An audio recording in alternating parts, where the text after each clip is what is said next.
اسلام میں حلالہ کرنے کی شرعی حیثیت کیا ہے؟ اس مسئلے کو سمجھنے سے پہلے یہ بات ذہن نشین کر لیں، اپنے ذہن میں بٹھا لیں کہ اس وقت اس دنیا میں جتنی مذاہب ہیں ان تمام مذاہب میں سے جتنی عزت عورت کو اسلام نے دی ہے اتنی عزت کسی اور مذہب نے نہیں دی ہے۔ تو اب آپ حلالہ کرنے کی شرعی حیثیت کے متعلق مسئلے کو سمجھیں۔ بہت آسان سا مسئلہ ہے، میں آپ کو آسان الفاظ میں سمجھا دوں گا۔ یہ بات بہت اہم ہے، یہ مسئلہ بڑا حساس ہے، اکثر لوگ اس کے متعلق سوال کرتے رہتے ہیں۔ میرے بھائیو یاد رکھ لیں، اگر کسی شخص نے اپنی بیوی کو 3 طلاقیں دے دی تو اب وہ عورت اس کے لیے حلال نہیں رہتی۔ اب اس عورت کے لیے یہ حکم ہے شریعت کا کہ وہ 3 مہینے عدت بیٹھے گی اگر وہ حاملہ نہ ہو تو۔ اگر وہ حاملہ ہے تو اس کی عدت وضع عمل ہے، جب بچہ پیدا ہوگا تو اس کی عدت ختم۔ اگرچہ طلاق کے 1 گھنٹے بعد ہی بچہ پیدا ہو جائے تو اس کی عدت ختم، اور اگر اس عورت کو 1 گھنٹے کے بعد نہیں 8 مہینے کے بعد بچہ پیدا ہوا تو اب اس کی عدت 8 مہینے شمار کی جائے گی۔ اگر حمل نہ ہو تو پھر اس عورت کی عدت 3 مہینے ہے۔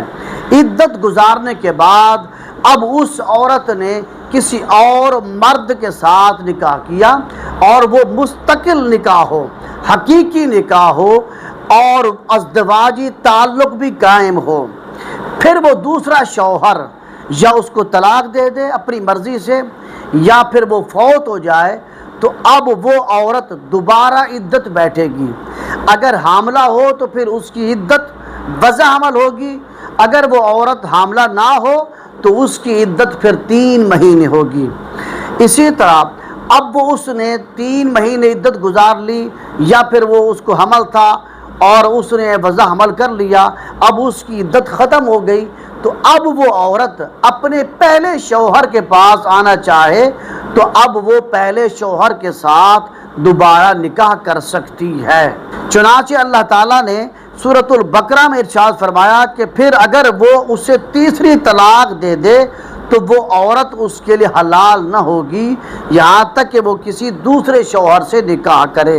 اب حلالہ کرنے کے متعلق جو آج کل مروج ہے وہ مسئلہ سمجھ لیں۔ وہ مسئلہ یہ ہے کہ جو شخص پہلے شوہر کے لیے عورت کو حلال کرنے کی نیت سے عارضی نکاح کرے، یعنی پہلے سے طے شدہ ہو کہ چند دن یا 1 رات کے بعد وہ اس کو طلاق دے دے گا، تو اسے نکاح حلالہ کہا جاتا ہے، اور یہ سخت مذموم اور گناہ کا کام ہے۔ چنانچہ حضور نبی اکرم صلی اللہ علیہ وآلہ وسلم شاہ فرمایا، حلالہ کرنے والے اور جس کے لیے حلالہ کیا جائے یہ دونوں پر اللہ تعالیٰ کی لعنت ہے۔ لہٰذا اگر دوسرا نکاح صرف حلالہ کرنے کی غرض سے اور پہلے سے طے شدہ شرائط کے ساتھ کیا جائے تو پھر یہ گناہ ہے، اس سے بچنا چاہیے۔